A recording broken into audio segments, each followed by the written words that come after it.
Hey gals and guys, it's Phil Larson, and this is your Motivational High Five on Potential. Let's do this.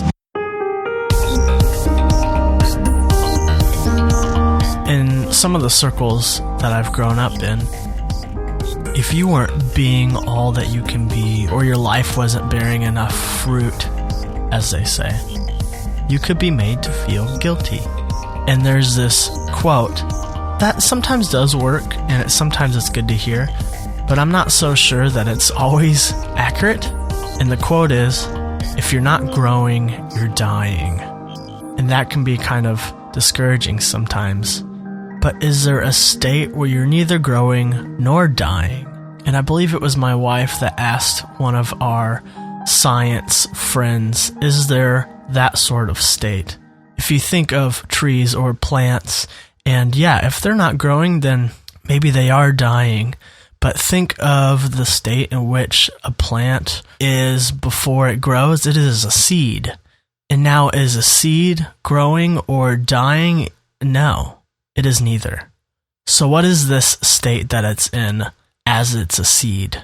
And our friend has said it's a dormant state.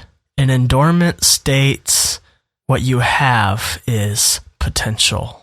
You have potential for a future, for growth, for a new thing. There's an ancient Chinese proverb that goes something like this.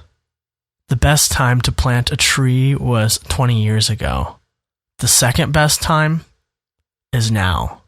What is a dream that you had 20 years ago that never came to fruition? What is a dream that you had 5 years ago? What dream do you have deep inside you that is dormant, that could, if given a chance, be realized someday and grow and become an awesome redwood? You see, in order for a seed to grow, some things need to happen. There needs to be first good soil. There needs to be watering of the seed. There needs to be other things that happen that a professional gardener could tell you. It just can't grow on its own without things to first happen. So this dream that you're thinking of, that you had at one point in your life, that for some reason the world or circumstances either forced their way in or you let get in the way and the dream got lost. In order for a seed to grow, there needs to be good soil. And maybe for a dream to be re-energized, some foundational changes need to occur. Maybe you need to get out of an abusive relationship. Maybe you need to give up an eating disorder or some other addiction. Maybe you need to stop working so much and spend some more time at home. Take care of yourself. Take care of those around you who are most important to you. Till the ground, do the work.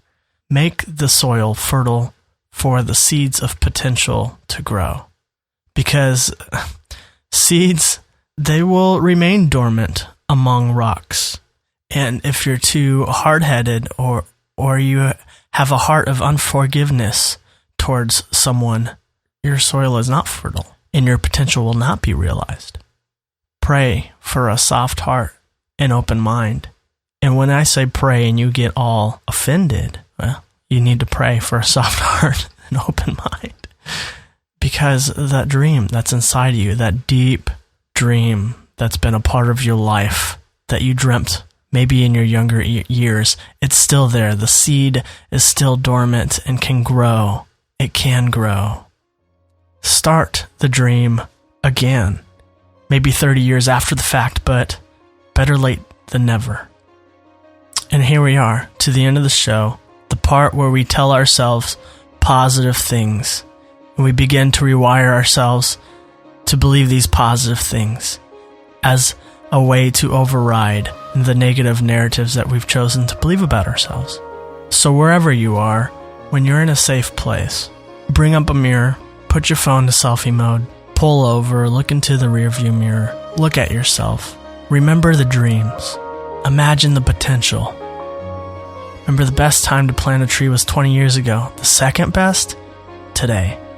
My phone's up, I'm looking at myself, And will you say these things with me? Will you say this? I contain seeds of unfathomable potential. Go for it.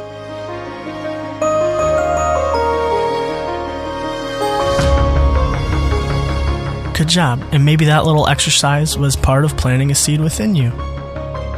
Well, this has been Phil Larson of your Motivational High Five. And I just want to remind you that you have the power to take back your narrative and make it positive. Nobody else does.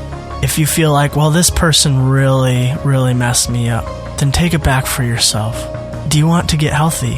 That's the question we have to answer, because it starts with you.